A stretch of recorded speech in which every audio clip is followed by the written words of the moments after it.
Assalamualaikum warahmatullahi wabarakatuh. Jumpa lagi dengan saya Anggra Putri Tania.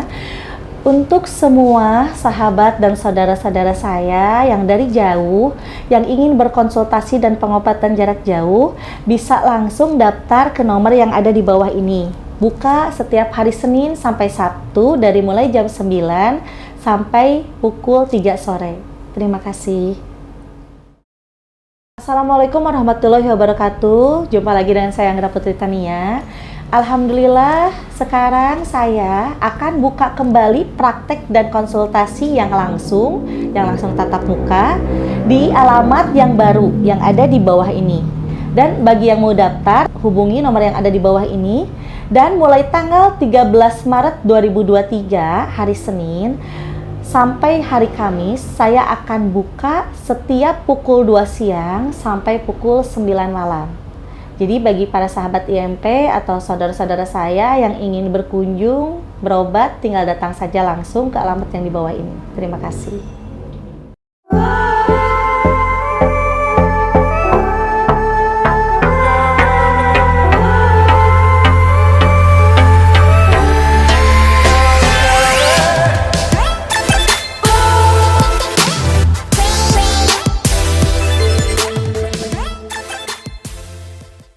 Assalamualaikum warahmatullahi wabarakatuh, sahabat IMP yang saya hormati, yang dimuliakan pada malam hari ini juga.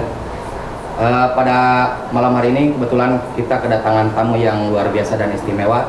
Tentunya nanti akan berdialog dan berbincang dengan Ibu Haji Angga. Dan di sini juga ada rekan-rekan dari media dan rekan-rekan dari tim pengacara atau advokat. Dan di sini juga ada suami daripada Ibu Haji, ya. Nah, untuk lebih jelasnya, biar lebih serunya, ini obrolannya santai tapi serius, tapi menjurus. Selain menjurus juga bermakna. Itu yang terpenting. Jadi nanti apa yang disampaikan oleh Bu Haji dan apa yang ditanyakan oleh para teman-teman baik dari wartawan ataupun advokat, ya, itu semuanya silakan nanti disimpulkan oleh teman-teman sendiri, ya. Baik sahabat IMP, sebelum kita memulai, kita akan perkenalkan dulu untuk teman-teman yang hadir di sini. Mungkin dimulai dari sebelah sini dulu. Baik sahabat IMP, perkenalkan saya Teddy Supriyatna, pimpinan redaksi Media Center Nusantara1.id. Assalamualaikum, profesi saya sebagai konsultan hukum dan advokat, nama saya Asgiadi Prata. Assalamualaikum, nama saya Sony Hadi Saputra, saya berprofesi sebagai konsultan hukum atau advokat. Assalamualaikum warahmatullahi wabarakatuh, saya Rene Koyoto, profesi sebagai konsultan hukum dan advokat. Oke, baik ya. Jadi teman-teman semuanya yang ada di sini tuh nanti akan bertanya sama Pak Haji. Namun di sini ada yang lebih istimewa. Bahkan sosok suaminya Bu Haji saja ada di sini yang nanti akan juga ikut bertanya, betul? Betul. Apa perlu diperkenalkan lagi? Kayaknya udah nggak asing lagi ya. Sudah kenal. Slacker. Jadi mungkin sahabat IMP sudah tidak asing lagi ya mengenal tentang Pak Haji Agam ya. Nah, untuk yang selanjutnya kita masuk ke season langsung aja tanya jawab. Betul, gitu ya. Mungkin dari teman-teman wartawan dulu nih. Biasanya kalau wartawan agak sedikit kritis. Betul. Apakah ada hal-hal yang mau ditanyakan? Ini yang mau ditanyakannya terkait apa saja kan pastinya. Betul. Ya, Iya. apalagi terkait mengenai tentang masalah keagamaan atau ketauhidan kita ya. Nah, mungkin dari Bung tadi seperti apa? Ya. Bangga. Pertama-tama saya ingin pertanyakan tentang keilmuan Bu Hajah ini. Keilmuan Bu Hajah yang luar biasa. Memang ini sudah dijawab, tapi mungkin bisa diperjelas lagi Bu Hajah. Bagaimana ilmu-ilmu Bu Hajah ini bisa memberikan manfaat bagi masyarakat. Itu dulu mungkin. Sebenarnya kalau untuk keilmuan ini anugerah dari Allah Subhanahu wa taala yang Allah berikan kepada saya karena mungkin saya orang perih ya. Dan di saat keperihan itu memang saya belajar, tetapi di sini juga ada satu guru yang memang guru tersebut bisa dikatakan masih hidup tetapi tidak bisa dilihat oleh orang. Dan beliaulah yang selalu membimbing saya dalam ajaran kebenaran untuk memberikan pertolongan kepada banyak orang. Mungkin ada lagi? Masih banyak. Gurunya siapa gurunya? Baru satu. Boleh tahukah siapa guru Bu Hajah ini sebenarnya? Kalau untuk disebutkan secara langsung, secara lahiriah ada bapak saya sendiri, bapak kandung, itu yang lahiriah ya. Ada juga Ustadz Dadang, dan yang batiniahnya yang selalu membimbing dari dulu sampai sekarang itu adalah salah satu guru misterius yang suka mengajarkan ilmu pasabih. Pasabih. Betul. Boleh disampaikan pasabih itu apa sih? Jadi pasabih itu ada di dalam Quran surat Al-Kahfi, bahwa di saat seseorang meminta ilmu kepada guru, itu harus melewati ajaran pasabih dari tahap 1 sampai tahap 3. Tapi ujiannya itu mulai dari fitnahan, hinaan, dan juga kelaparan. Dan untuk tahap yang ketiga itu berbagai macam masalah itu akan datang bertubi-tubi, dan di situ kita harus kuat. Kalau misalkan kita kuat, berarti kita akan mencapai ke taraf. Tetapi kalau kita nggak kuat, ya mungkin akan madorot. Jadi di situ alhamdulillah guru misterius yang selalu memberikan ajaran pasabih itu sampai sekarang selalu memberikan yang terbaik dan juga memberikan tips-tips kehidupan yang benar itu seperti apa. Jadi supaya tidak bid'ah dan supaya tidak melenceng dalam aturan agama. Sebetulnya saya masih banyak pertanyaan, namun saya beri kesempatan kepada Bapak pengacara di samping saya. Gitu. Supaya apa tidak Iya, tadi bertanya katanya runtuhnya Islam. Ayah sendiri nggak bisa jawab karena ayah kan belum sampai ke situ ngajinya gitu. Coba langsung aja utarakan. Sebentar, sahabat YMP ya, perlu diketahui ini bukan sebuah skema settingan ataupun skenario. Nah, tapi kita tadinya di sini lagi berkumpul, lagi ngobrol-ngobrol, ada hal yang mau dipertanyakan, namun ada beberapa hal juga yang tidak terjawab. Maka dari itu kita berkumpul dan langsung saja kepada sumbernya biar lebih lengkap. Kalau kompromi saya juga akan pakai peci dulu. Pakai baju buku ini saya ada persiapan. pulang kerja langsung saya gini aja nggak pakai peci, termasuk lawyer juga. Gitu. Silakan lawyer. Lanjut. Assalamualaikum. Waalaikumsalam warahmatullahi wabarakatuh. Jadi mungkin dalam Al-Quran ataupun ada dalam beberapa hadis tidak dibahas karena tidak dibahas dengan beberapa ulama fikih ataupun beberapa ulama salafi. Tapi ini dibahas di beberapa ulama ilmu hikam. Nah, pertanyaan yang jarang manusia pikirkan, kalaupun Allah menciptakan syaitan, kalaupun Allah menciptakan malaikat, siapa yang Allah ciptakan sebelum bumi ini diciptakan? Pertama, Manusia. apa fungsi bumi ini diciptakan kalau banyak kejahatan ataupun banyak kebaikan? Dan ketiganya, bagaimana cara kiamat ini dimunculkan sama Allah? Mungkin itu aja nih. Ya, Pak. Yang banyak-banyak, Pak. Pertanyaan kayak biasa padahal dalam. Ini perlu dijelaskan sama Dinda. Ya, sahabat YMP perlu tahu ini ya, pertanyaan dari tim advokat ini sangat luar biasa. Di dalam ilmu kalam, Allah menciptakan satu cahaya yang sebelum Allah ciptakan alam semesta, yaitu adalah Nur Muhammad. Dan untuk apa Allah menciptakan bumi? Allah menciptakan bumi itu untuk adanya cerita sejarah yang disebut dengan Abbasiyah. Abbasiyah itu Allah akhirnya menciptakan berbagai macam alam semesta sampai ke penciptaan Nabi Adam alaihissalam. Di situ berkembang biak adanya manusia-manusia yang hidup di muka bumi ini. Tetapi kenapa di muka bumi ini lebih banyak kejahatan daripada kebaikan? Bahkan runtuhnya Islam saja ada di dalam kehilafahan Utsman.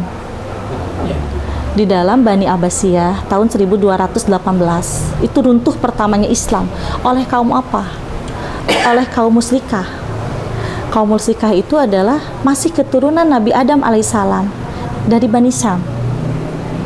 Tetapi diciptakan jahat, bukan karena Allah yang menciptakan jahat, tetapi itu diciptakan oleh hawa nafsunya sendiri untuk meruntuhkan Islam, padahal agamanya kaum musyrikah pun juga itu Islam. Jadi memang sengaja Allah menciptakan semua atas izin Allah, atas kun fayakunnya Allah, supaya bisa mempertimbangkan berapa banyak kebaikan dan keburukan yang dilakukan oleh manusia. Karena manusia dilahirkan ke muka bumi ini dengan iman Islamnya. Kalau manusia yang mukmin itu pasti akan menjaga dan meningkatkan keimanan kita kepada Allah dan juga akan menjaga Islamnya. Nah, menjaga Islam itu yang seperti apa? Apakah kita berani berbicara tentang kebenaran? Apakah kita berani berbicara tentang keadilan? Apakah kita berani berbicara untuk memberikan nasihat kepada orang-orang yang salah supaya menjadi lebih baik? Rata-rata di muka bumi ini kebanyakan ulama saja hanya menjelekan orang saat khutbah, contoh ya.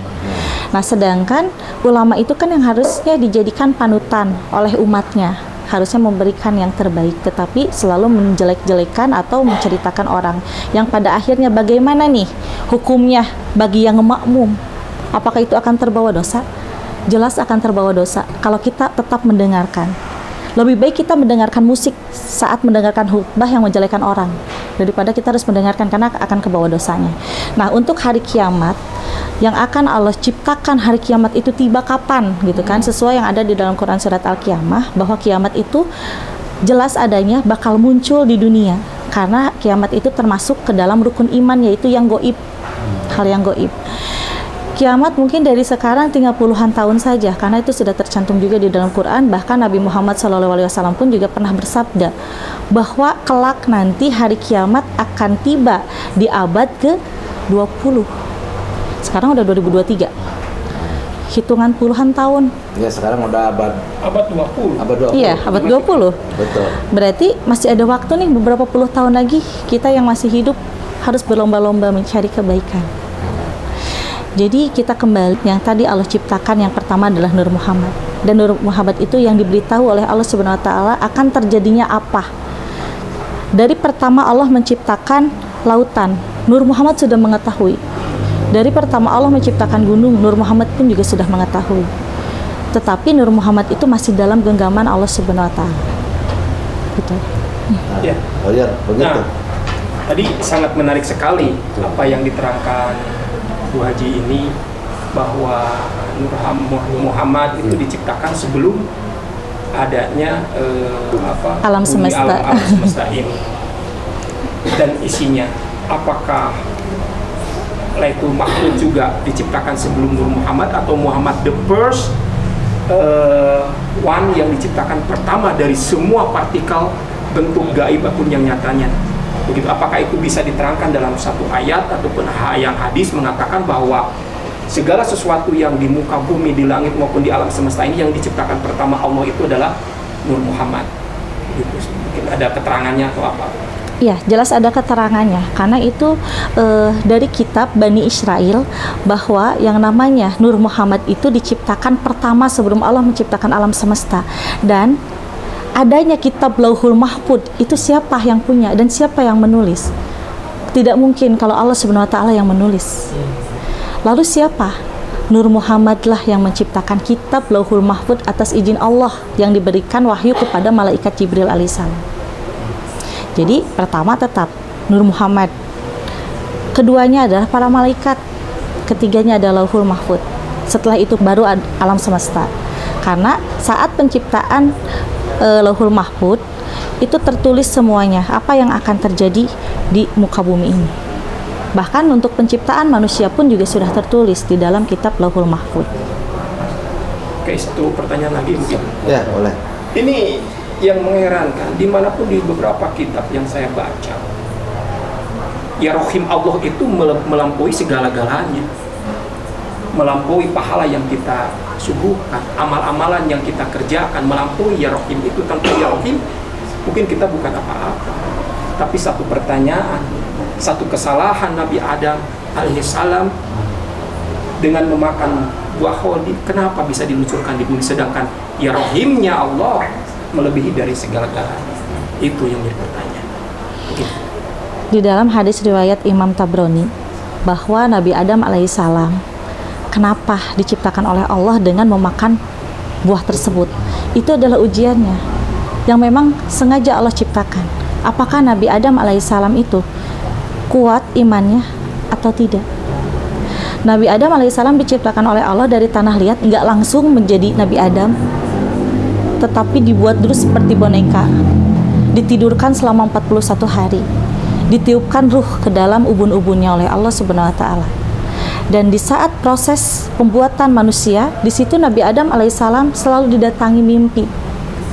Dan pertama yang Nabi Adam alaihissalam mimpikan itu adalah buah yang indah yang ada tumbuh di surga, yaitu buah holdi.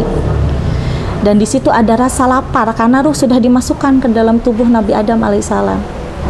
Karena sebelum Nabi Adam alaihissalam belum ada ruh, tidak pernah bermimpi sesuatu, tidak pernah menginginkan sesuatu, karena ruh nabatinya sudah ada, ruh kudusnya sudah ada, ruh rohaninya sudah ada. Jadi di situ ada rasa keinginan. Ya disitulah manusia tercipta, yaitu Nabi Adam alaihissalam, dan diberikan ujian oleh Allah untuk bisa kuat iman. Tetapi atas izin Allah juga buah holdi itu diciptakan untuk apa?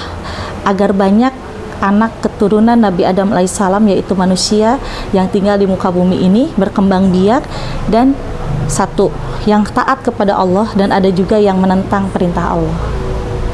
Bahkan setan sendiri iri dengan penciptaan Nabi Adam. Kenapa harus pada tunduk kepada Nabi Adam alaihissalam? Dengan tauhidnya setan hanya percaya kepada Allah, di situ setan tidak mau tunduk kepada Nabi Adam alaihissalam. Akhirnya setan dikutuk oleh Allah dan dikeluarkan dari surga untuk menggoda semua umat Adam. Benar, Lawyer. Iya benar. Ini sangat menarik sekali. Mungkin perbincangan ini bisa sampai berhari-hari kita membahas Kalau ini. misalkan seminggu. Oke, bisa. Tapi kita akan persempit tentang diturunkannya Muhammad SAW, Nabi kita semua, Nabi penutup zaman ini, Nabi akhir zaman ini. Kalaupun semua sudah diatur, di skenario sama Allah, apakah kita wajib hanya let it flow menjalankannya saja sebagai manusia? Atau kita ada sesuatu? Karena saya baca di Al-Quran, inti dari Al-Quran adalah afala ta'qilun, bagi orang-orang yang berpikir. Nah, apakah kita sebagai manusia baiknya mengikuti apa yang sudah diskenariokan Allah? Kita jadi ini jadi ini jadi ini, Bu Haji jadi begini. Atau kita berpikir untuk berevolusi, seperti terciptanya pesawat terbang, adanya kemajuan teknologi, adanya media sosial seperti ini. Mana yang lebih baik dari itu semua?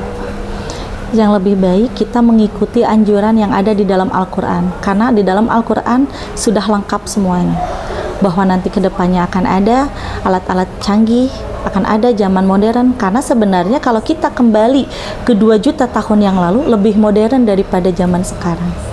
Lebih modern? Lebih modern. Jadi di situ kita sudah hidup di dalam skenario-nya Allah Subhanahu wa Ta'ala. Kita ikuti jalur itu asalkan dengan baik. Tetapi kita boleh mempunyai pilihan tentang perihal apa? Rezeki dan jodoh. Itu pilihan yang diperlukan, yaitu kita harus bisa mawas diri, kita harus bisa memilih mana yang benar dan mana yang baik, dan kita pun juga harus bisa berpikir bagaimana caranya kita untuk bangkit. Bangkit dengan apa? Meningkatkan keimanan. Bangkit dengan apa lagi? Meningkatkan kerezekian. Karena di dalam salafi, di dalam kitab salafi, bohong kalau misalkan bilang bahwa udah nggak usah ada urusan duniawi, nggak usah berpikir tentang duniawi. Karena kitab salafi yang sebenarnya, kejarlah duniawi untuk bekal ibadah kita di dunia dan di akhirat. Karena dengan kita mempunyai duniawi yang lebih, kita bisa beramal kepada kaum duafa, kepada yang membutuhkan. Jadi di sini kita boleh mengikuti alur skenario dari Allah, tetapi kita harus berpikir tentang pilihan antara jodoh dan rezeki.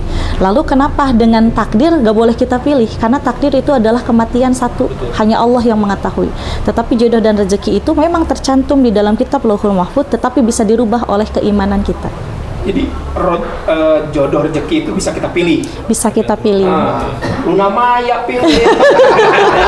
ini aduh, ngepen. Apa jatuh cinta? Pak Ahok ini kan.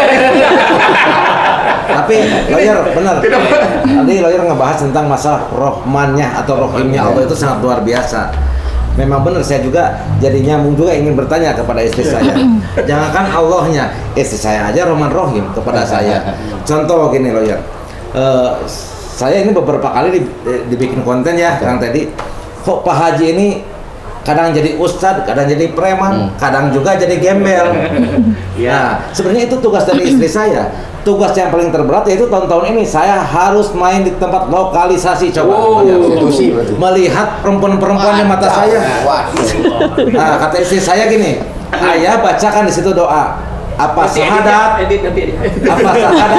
apa istighfar, apa sholawat. Di antara 3 doa itu mana yang bisa mengerem amarah ayah, birahi ayah di saat ayah sedang menghadapi perempuan itu. Jadi doa itu harus dipraktekkan, kata istri saya.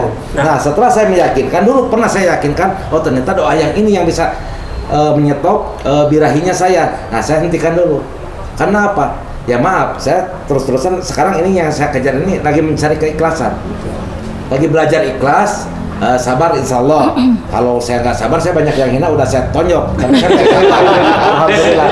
Nah, jadi ada beberapa doa yang memang harus langsung dipraktekkan menurut istri saya. Gitu. Jadi sebenarnya sangat mudah. Sebenarnya di Islam tuh mudah. Yang bilang di Islam tuh susah, ya mungkin yang nggak mau berubah gitu kan. Sebenarnya di Islam tuh sangat mudah. Kita ingin mengerem amarah, perbanyak salawat. Kita ingin mengerem hawa nafsu birahi, perbanyak salawat. Kita ingin mengerem dalam perihal kejahatan, perbanyak salawat juga. Karena dengan salawat Nabi itu kita bisa diriksa oleh Allah Subhanahu Wa Taala sampai tidak ada sedikit pun rasa marah, tidak ada sedikit pun hawa nafsu gitu kan, tidak ada juga sedikit pun untuk melakukan kejahatan. Karena sesungguhnya salawat itu sangat banyak ya fadilahnya. Selain dari diri kita bisa sehat lahir batin, bisa mengurangi rasa-rasa yang jelek di dalam diri kita itu akan hilang dengan sendirinya. Jadi sekarang itu kita akan positive thinking terus, karena gini, makanya kenapa saya menyuruh suami untuk bulan ini ke sini, bulan ini ke sini gitu. Sok selesaikan dulu, sudah nama selesaikan heula kapanasaran dengan amalan ini, apakah bisa mengerem atau tidak. Kalau bisa mengerem ya alhamdulillah gitu kan, berarti berhasil mendapatkan rahmatnya Allah. Kalau misalkan kira-kira tidak bisa mengerem, ya jangan dulu mau tobat. Karena gini, kalau misalkan kita menyuruh seseorang tobat sedangkan di dalam dirinya sendiri belum siap gitu kan, yang ada nanti malah dapat kemadorotan buat dirinya, lebih berontak gitu. Yang mendingan kalau mau gila ya gila. Nah, makanya saya diajarkan sama istri dari mulai bulan kemarin, ayah dari sekarang ayah niatan hanya ingin kepakai sama Allah. Jangan ingin kepakai oleh manusia. Makanya saya sekarang ceplos aja ngobrol. Ada pejabat, ada siapa, cuek aja gini saya ngobrol. Ngapain? Dan saya ingin cari muka, ingin kepakai sama Allah, bukan cari muka kepada lawyer.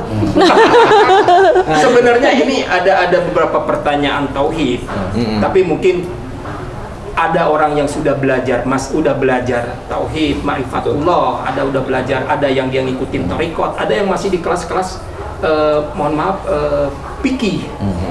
Nanti koslet, banyak yang nonton, kalau nonton yang orang-orang fikih, nanti kita disangka ngawur atau bagaimana, sedangkan kitab kuning sudah menjelaskan, banyak kitab kuning menjelaskan tentang ini. Salah satunya kitabnya yang ditulis Hamid Tarmizi, murid pertamanya Nabi Khidir alaihi salam, tentang uzul umur, tentang penciptaan alam semesta, betul yang dikatakan itu. Dan penciptaan alam semesta sebelum bumi itu ya sudah dijawab sama Bu Hajah tadi. Mau diomongin seperti, saya juga hati-hati karena di sini ada undang-undang IT, saya takut berbicara juga terlalu banyak. Iya, betul. Ya. Ini juga makanya Soalnya kan di dalam usul fikih pun juga itu kan menjelaskan tentang siapa sih yang bisa menjelaskan tentang planet, coba mau tanya. Sebentar, cut dulu. Pak Wahid tuh bolak-balik sih setrikaan we capek. Kontrol. Ya kontrol naon atuh da kayak terus kontrol mah. Kan bisi parem sendiri teh. Liuk na kursi, jadi bolak-balik liuk kok setrika. imakatnya. Tuh liuk. Sok lanjut deui. Jadi konsep. Jadi usul fikih yang mengetahui tentang masalah planet. Ya lanjut. Ya, gitu kan di dalam usul fikih yang tadi disebutkan oleh Pak Asgia ya. Sebenarnya di sana tuh di dalam usul fikih itu sebenarnya udah tercantum semuanya. Makanya tadi kalau orang lain melihat orang-orang fikih berbicara pasti disangkana koslet gitu kan. Ya emang benar, karena apa? Belum tahu ilmunya. Kalau misalnya udah tahu ilmunya pasti akan mengerti kepada satu jalur. Usul fikih aja sekarang mau tanya. Di dalam kitab usul fikih itu tercantum siapa yang menjelaskan tentang nama-nama planet? Lawyer, silakan jawab.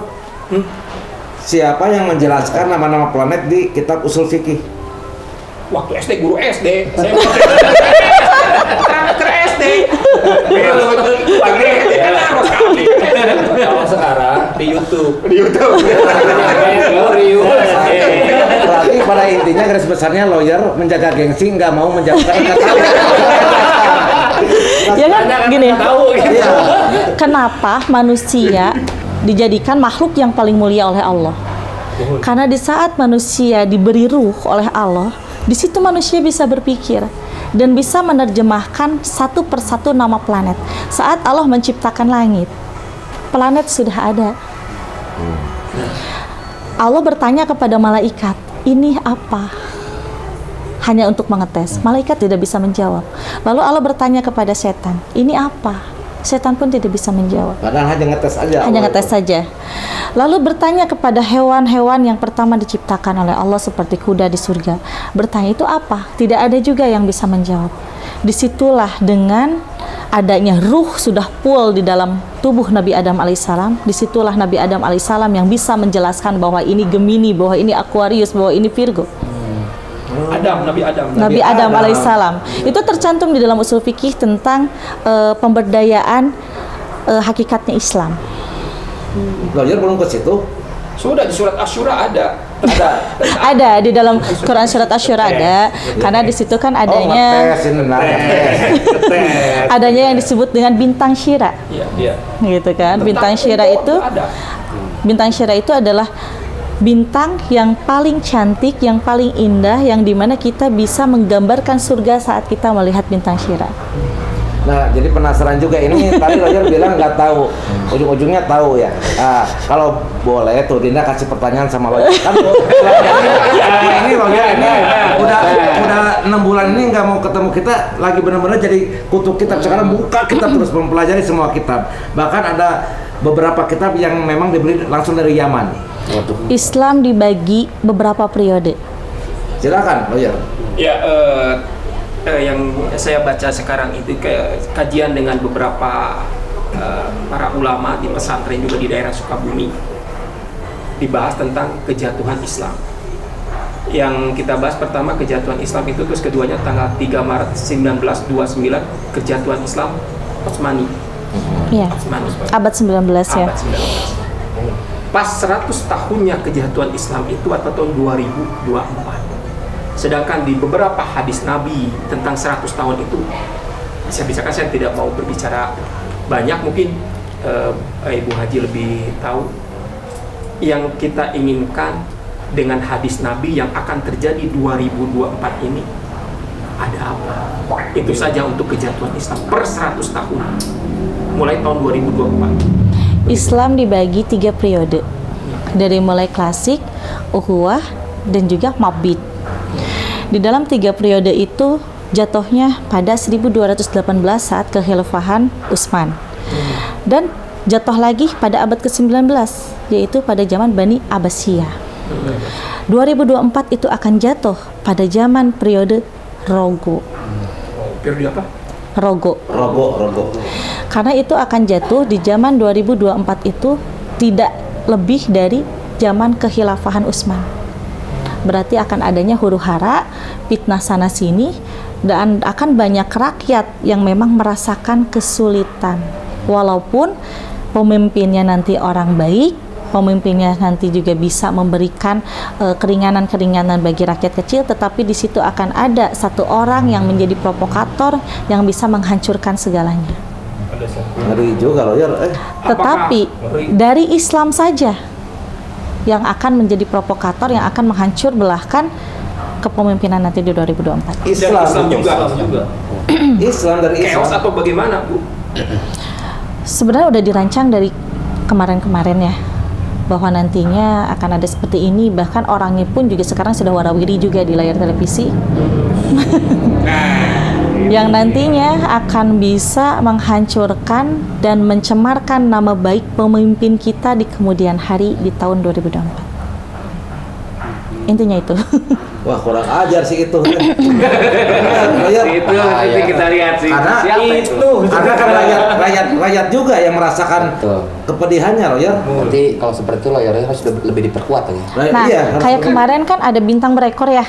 Ramai kan, ada fenomena.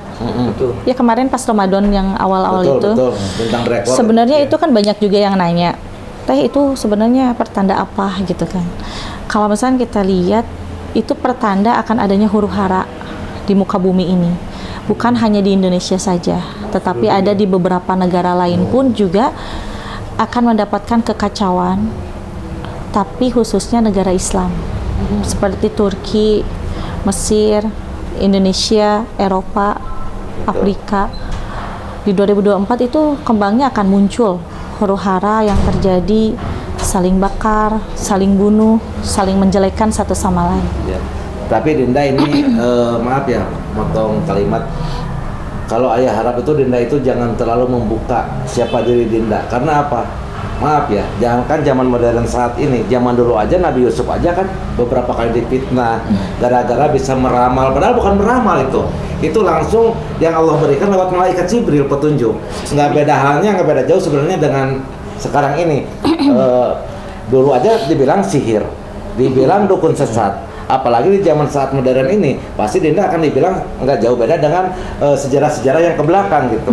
Tapi Dinda kenapa nggak pernah putus asa? Ada beberapa orang yang bilang, katanya dukun sesat segala macam, tapi Dinda masih tetap siar. Apa alasannya? Ya kalau yang seperti itu mah kan udah jadi makanan keseharian ya, jadi nggak kita dengar gitu, anggap aja lah anjing menggonggong gitu kan ya, kapilah berlalu. Tapi di sini kan kita harus tetap memberikan syiar, penerangan kepada orang-orang, karena kalau misalkan bukan kita, siapa lagi yang harus memberikan penerangan kepada orang-orang yang gelap gitu kan. Karena di sini pun juga untuk saya pribadi sih memang nggak peduli dengan fitnahan, hinaan, cemoohan. Karena apa? Kita yakin ada Allah yang selalu menolong, memberikan perlindungan. Jadi kita nggak usah takut. Sampai-sampai, ya maaf nih, sampai-sampai viral loh sekarang di TikTok sama di IG udah berapa puluh ribu yang nonton. Ini Dinda ini, istri saya ini sekarang digosipkan jadi germo katanya. Jadi germo. Ya saya bilang harus, kata istri saya, alhamdulillah, Bunda bangga ya dibilang germo. Tapi germo apa dulu? Kata istri saya. Nah, saya nggak ngerti. Saya bilang germo apa, gitu kan. Jadi kan intinya gini, mungkin kalau misalkan bahasa germo itu kan yang mengurus anak-anak didik ke dalam perihal yang tidak baik gitu kan ya. Tetapi kalau misalkan saya sendiri dipiralkan disebut saya germo, ya saya syukuri dan saya iakan. Karena saya memang germo, karena saya ingin memanusiakan manusia. Itu aja. Nah, itu germonya di situ. Itu Pak. Sekarang kan tadi seseorang bekerja di dunia malam itu, orang yang sudah putus asa. Di situ saya masuk, ditugas sama istri saya untuk memberikan pencerahan, kesemangatan untuk hidup, bukan untuk berhenti bekerja. Saya nggak berani memberitahu kamu bekerja berhenti kerja malam. Kalau berani ngomong gitu berarti harus siap dengan uangnya. Nih uangnya berhenti, baru akan nurut. Kalau hanya dengan bahasa ya mana bisa nurut. Nah, saya kasihlah kesemangatan. Udah semangat hidup, jalani bagai air yang mengalir. Toh nanti juga Allah akan menetapkan kamu itu di mana nanti posisinya. Ya, mungkin kan banyak sekarang orang yang selalu memandang sebelah mata gitu ya. Padahal kan kita sama-sama manusia. Apa sih kita harus memandang sebelah mata, itu nggak ada gunanya gitu kan kalau bagi saya. Jadi alangkah lebih baiknya, baik itu kaya, miskin, baik atau buruk, ya itu semua saudara kita. Berarti dia itu kan manusia, kita pun juga sama manusia. Ya sama-samalah kita memanusiakan manusia supaya kita bisa hidup lebih baik dari sekarang sampai ke depannya. Yang dipandang sebelah mata orang lain, ya kita rangkul. Karena apa? Kalau bukan kita, siapa lagi sih yang memberikan kesemangatan hidup? Kalau misalkan semua orang memandang sebelah mata kepada orang yang tidak baik, lalu kalau dia bunuh diri, tanggung jawab siapa? Kita semua terbawa dosa, kita semua saudaranya gitu kan. Berarti kita harus saling mengingatkan satu sama lain. Sebenarnya mereka tidak belajar agama. Dia tidak bercerita, dia tidak pernah mendengar cerita tentang Sayyidah binti Fatimah. Betul. Bagaimana wanita malam masuk surga dengan hanya memberi minum seekor anjing. Kan begitu. Terus pertama juga, kalaupun tidak ada teman-teman kejahatan, tidak ada teman-teman haram, bagaimana Allah bisa menyebutkan dirinya ya Rahman ya Rahim? Karena tidak ada yang menyembahnya. Betul, ya. Dan kewajiban kita sebagai manusia tidak patut untuk menghakimi siapa kita. Betul. Kalaupun yang menghakimi atau yang memfitnah, saya cuma bilang pada kamana jalmi sampurna, kan begitu. Sedangkan sampurna ini cuma rokok. Jadi dosa besar menurut saya, dosa besar manusia itu manusia sering mengaku-ngaku paling pintar, mengaku-ngaku dia karena sudah lulus di universitas terkenal di sana, mereka sudah bla bla bla, tapi tidak pernah menggantungkan segala sesuatunya ke Allah, dosa besar. Karena itu sudah diceritakan waktu zaman perangnya Konstantinopel dengan siapa Al-Fatih itu, dia menyerang tapi tidak berhasil. Akhirnya dia lihat orang-orang yang sunnah dan orang-orang yang sering banyak zikir. Segitu dia menyerang, banyak bala tentara yang jago perang, jago pedang, enggak ende Konstantinopel, tapi cek kalau pas dia sujud istiqoroh, saha anu ngagantungkeun hirupna ka Allah, tah ilmuna teh dia berguna, gantungkeun hirupna ka Allah. Datang ngaku dosa besar eta. Betul. Auzubillahi min dzalik. Kita sebagai manusia maya jangan menghakimi. Emang kita jelema manusia sempurna kan begitu? Tidak ada manusia yang sempurna. Yang sempurna hanya Rokok. Benar. Jadi benar, keikhlasan, kesabaran, ketawakalan itu nggak usah diutarakan lewat lisan. Betul. Menurut istri saya praktekkan langsung. Contoh gini, maaf, saya pernah menikah demi Tuhan, wallahi diselimutin sama istri saya. Ayah kurang atas selimutnya. Istri saya tersenyum di situ, langsung ternyenyak tidur. Karena merasa hidup dilengkapi. Karena ayah ikhlas menyetubuhi istri ayah yang kedua. Dan itu izin bunda. Jadi dipraktekkan yang namanya ikhlas. Jangan hanya dibicarakan saja, benar nggak? Iya, betul. Gitu. Dengan Kang Haji membuka begini, saya tahu spesifikasi dasar wali Allah itu apa. Hapunten, sudah tahu karena dengan begitu ikhlasnya wali Allah. Menurut saya kok seperti itu. Ya kalau saya mah enggak ya. Terlalu jauh. Terlalu jauh gitu. Bapak berkaca-kaca, Pak. Saya belum ikhlas. Sama, Pak. Baru kelihatan aja udah dituai. Begini. Tapi izin ini Bapak. Cari pembenaran berarti. Ada beberapa pertanyaan yang ingin tadi sampaikan kepada Pak Haji dan Bu Haji ini terkait viralnya beberapa video Pak Haji. Nah, ini ada tuduhan Pak Haji. Betul. Ada tuduhan terkait santunan. Ini tadi juga ingin ketawa tapi ingin juga mencari kebenaran. Iya, boleh. Nah, ya kan? Apakah benar Bu Haji dan Pak Haji pernah mencari donasi untuk menyantuni anak yatim rumah ibadah dan pesantren? Benar. Tapi bukan dari manusia. Minta ke Allah, Allah yang akan mengirim manusia itu untuk memberikan pertolongan kepada saya. Dan saya tidak minta untuk yayasan. Betul nggak Dinda? Iya. Jadi kita memang belum pernah minta kepada manusia lagi gitu kan untuk masalah itu, karena alhamdulillah dengan kerja keras saya sendiri punya pekerjaan, hasilnya kami bisa santuni kepada yang berhak gitu, tanpa kita harus minta kepada sana ke sini gitu kan. Banyak orang yang bilang katanya selalu minta uang untuk dana yayasan, menyelewengkan dana yayasan. Nah, yang diselewengkan dana yayasan itu yang mana? Apakah ada buktinya? Karena selama ini saya belum pernah minta untuk dana yayasan. Lagian juga yayasan yang selalu saya santuni itu mutlak diberikan kepada anak-anak yatimnya langsung, tidak kepada siapa-siapa, dan itu pun hasil kerja keras sendiri dengan pekerjaan yang selama ini saya kerjakan. Karena kan saya juga sebagai pakar retrokognisi di Trans 7 ya, punya gaji gitu kan. Jadi gaji itu ya saya sisihkan untuk yang berhak. Ya, terus gini. Kalau memang saya mau takabur dengan kebaikan saya selalu nyuruh sama kameramen. Di saat berdoa boleh diliput di YouTube, tapi di saat saya memberikan santunan berupa amplop dan diisi uang, jangan pernah diliput. Karena itu kebaikan nggak mau saya. Betul. Dilihat, ditonton oleh banyak manusia. Kalau saya harus ceritakan, kadang-kadang maaf ya, untuk keluarga sendiri istri saya itu contohnya 1 sen, sedangkan untuk orang luar yatim piatu 2 sen. Lebih banyak yang mana? Karena yang dimakan oleh kita ini sisanya, yang bersihnya. Iya, karena kan kita kalau punya uang misalkan dari 1.000 gitu kan, kita utamakan dulu yang berhak yaitu 2 Pak. Masih ada sisa, berarti orang yang di rumah. Nah, silakan. Untuk saya pribadi ya sisanya. Pertanyaan lagi. Oke. Pertanyaan selanjutnya. Nah, terkait tuduhan-tuduhan yang ditujukan kepada Bu Hajah dan Pak Haji ini kan secara pribadi langsung dituduhkan kepada Bu Haji dan Pak Haji. Tanggapannya seperti apa? Ya kalau saya mah slow aja, karena kan saya bilang gini, Saya ingin kepake sama Allah, tidak mau kepake lagi sama manusia. Kalau saya selalu ingin kepake sama manusia, berarti sifat kemunafikan saya di situ tidak akan terhenti. Intinya bakal celaka ya. Bakal celaka selamanya. Biarkan mereka yang menggonggong, saya yang difitnah. Toh saya lagi berusaha ingin kepake sama Allah, sedangkan mereka ingin kepake sama manusia. Berarti siapa yang akan mendapatkan dampak dari perbuatan tersebut? Gitu aja, kita tinggal tonton saja. Ya. Dari Bu Haji sendiri? Membiarkan. Saya anggap itu angin lalu aja.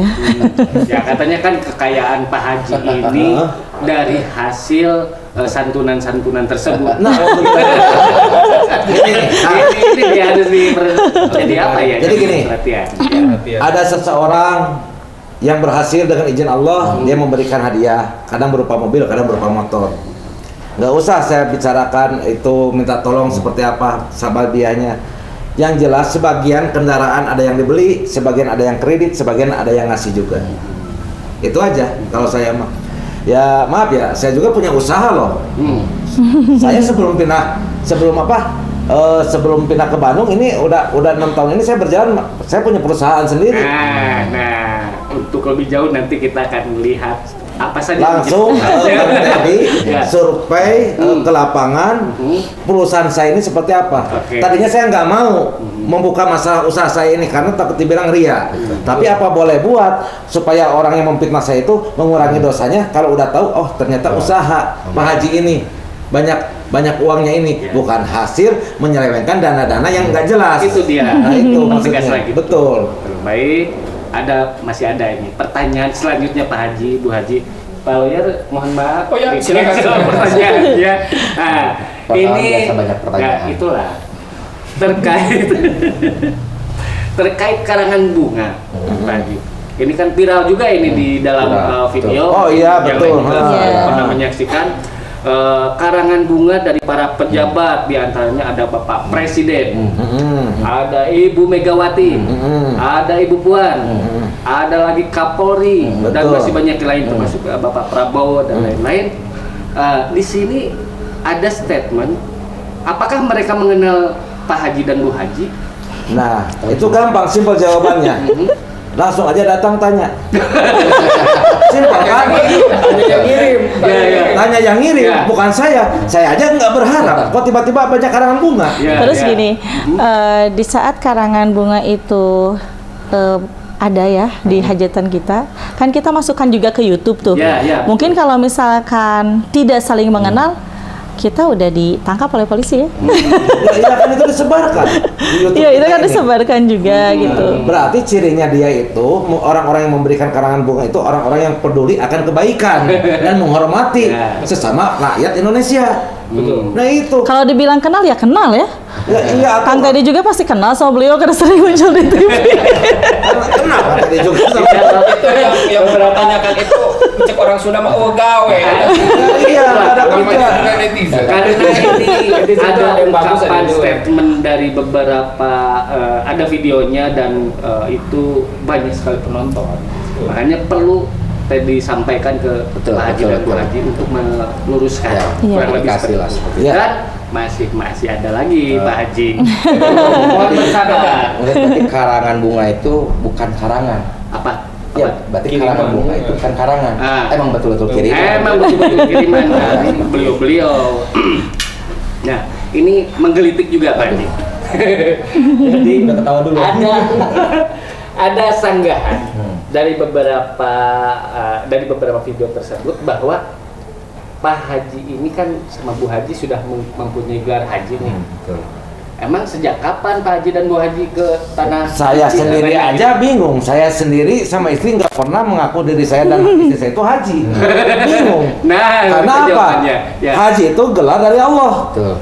Saya nggak mau dibilang haji sama manusia, sedangkan di mata Allah saya belum haji.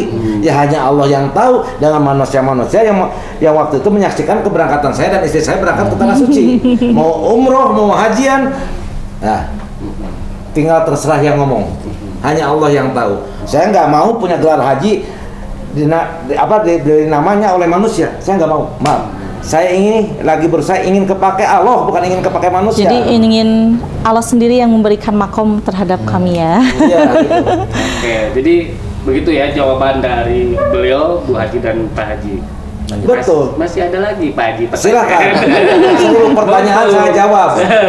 Nah, ini terkait permasalahan yang mungkin agak sentimen, Pak Haji, menurut pribadi saya sensitif sih, enggak sentimen. Ini kan Bukan sensitif tapi sentimen. Bu Haji sama Pak Haji ini diketahui praktek pengobatan di Kampung Cipadati. Iya betul, Ya. Cipadakati ya. Nah, di Desa Mekarjaya.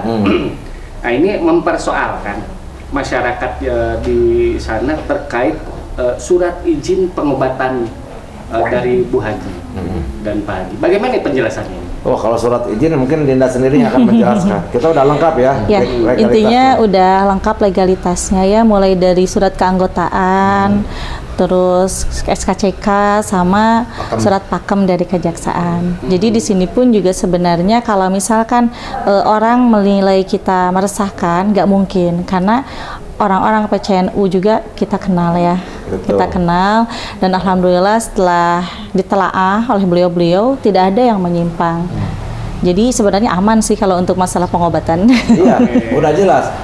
Istri saya pengobatan mempelajari kitab Jad Al-Ma'ad itu yang pertama, kesininya Tibu Nabawi. Udah jelas itu kan, nggak bisa. Iya.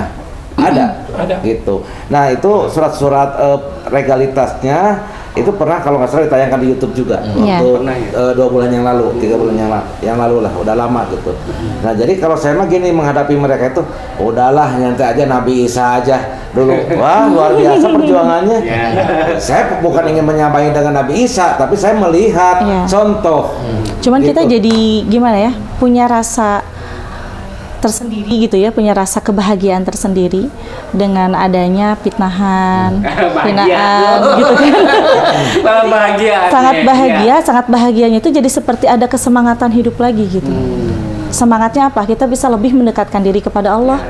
Jadi kita pergunakan waktu itu dengan baik, dengan mempertingkat sedekah, dengan mempertingkatkan keimanan gitu kan, dan juga untuk memperdekat kepada Allah Subhanahu Wa Taala. Jadi enak gitu curhatnya. Dengan kejadian seperti ini kita benar-benar sangat bahagia, alhamdulillah. Bahkan sedikit pun tidak ada rasa sakit hati. Saya percaya istri saya emang nggak ada rasa takut, rasa sakit hati, apapun dihadapin. Benar, nggak pernah saya ngelihat istri saya itu responnya di depan pejabat tinggi, di depan siapapun atau kiai sekaligus, nggak pernah begini-begini. Lurus aja orangnya istri saya mah. Karena memang istri saya ini mah orangnya udah masa bodoh. Hanya Allah dan Allah. Nah makanya saya lagi belajar sekarang. Saya ingin kepake sama Allah, nggak mau lagi kepake sama manusia. Nggak mau lagi saya cari muka di hadapan manusia, saya cuek aja. Penampilan saya kalau lagi gini ya gini. Kalau mau sholat ya kadang-kadang, kalau mau Jumat ya pakai baju koko ya, kalau masih keburu, kalau enggak ya udah gini aja. Yang penting bisa nutupin aurat gitu Kang tadi. Ya pada intinya alhamdulillah pertemuan kita ini pertanyaan dari lawyer pun udah terjawab semua mungkin ya, karena lawyer ini udah lama nggak pernah ketemu kita. Ternyata lagi benar-benar memperdalam kita. Tapi alhamdulillah mudah-mudahan lawyer ditunggu nanti untuk PR selanjutnya ya, untuk Dinda, untuk istri saya. Kita bikin pertanyaan yang paling seru di antara semua episode. Betul. Siap. Dijawab, Pak. Ya mungkin ditutup Ya. aja. Tapi sebelum kita tutup, saya juga ada titip pertanyaan mungkin dari titip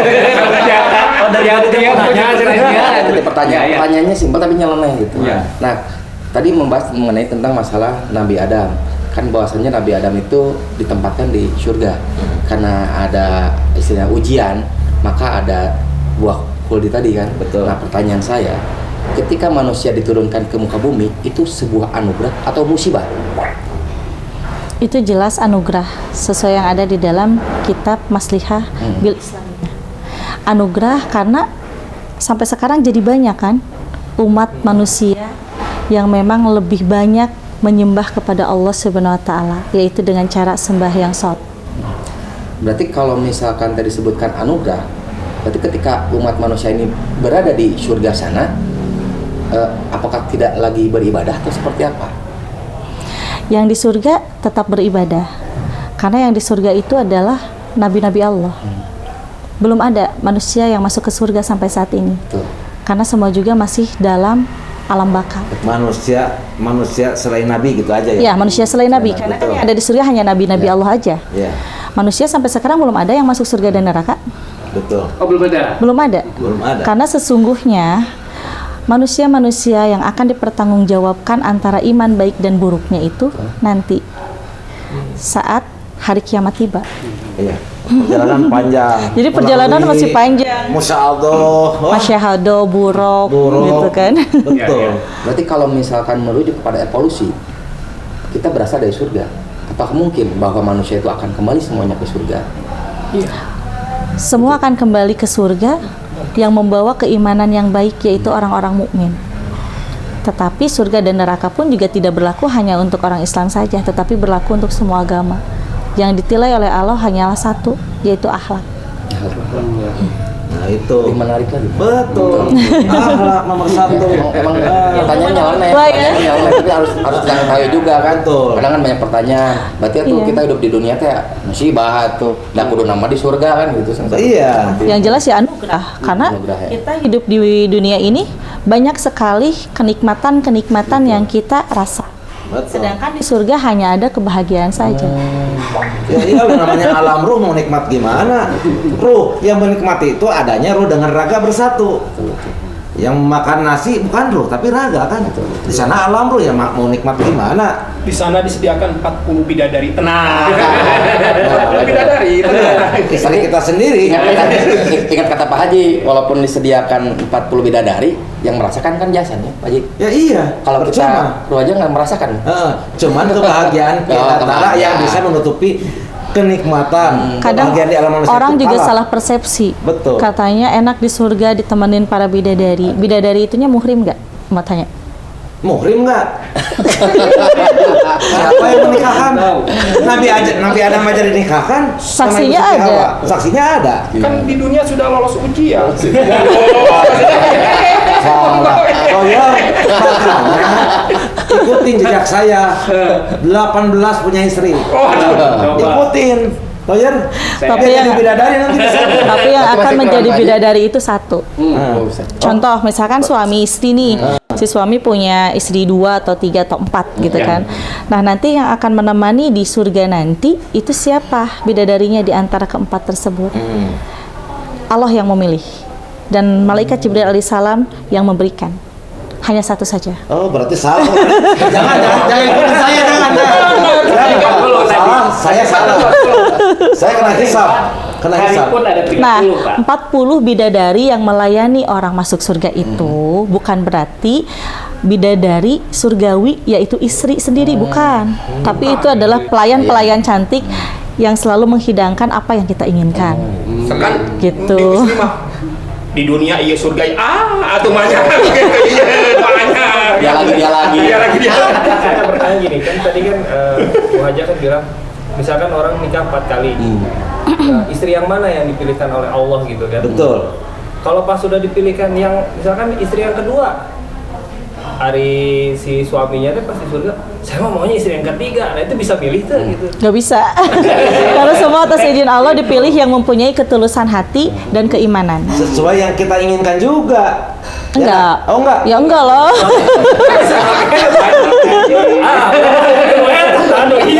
Nah, lalu istri-istri yang lain tidak menjadi bidadari. Di saat nanti istri-istri yang lain masuk surga, apakah mengenal kepada suaminya? Tidak.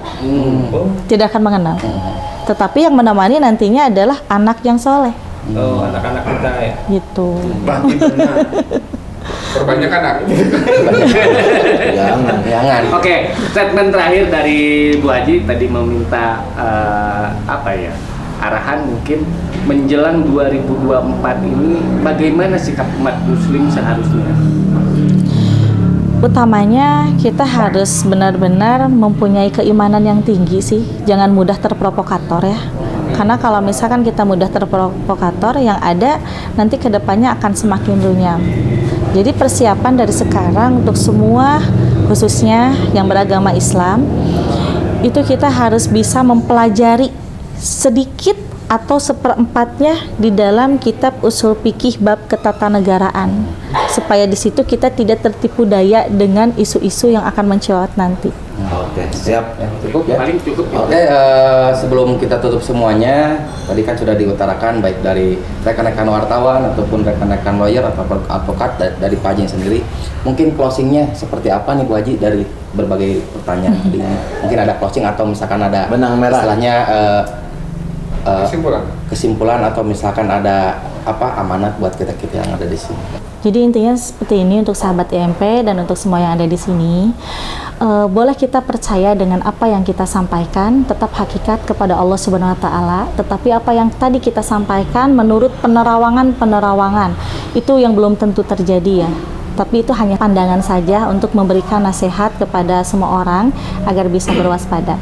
Percaya atau tidak dengan adanya gaib, tapi gaib itu termasuk ke dalam rukun iman. Jadi kita harus tetap percaya sebagai umat Islam. Mungkin kami pamit undur diri, insya Allah kedepannya kami akan membahas tema yang lainnya lagi. Wassalamualaikum warahmatullahi wabarakatuh. Waalaikumsalam.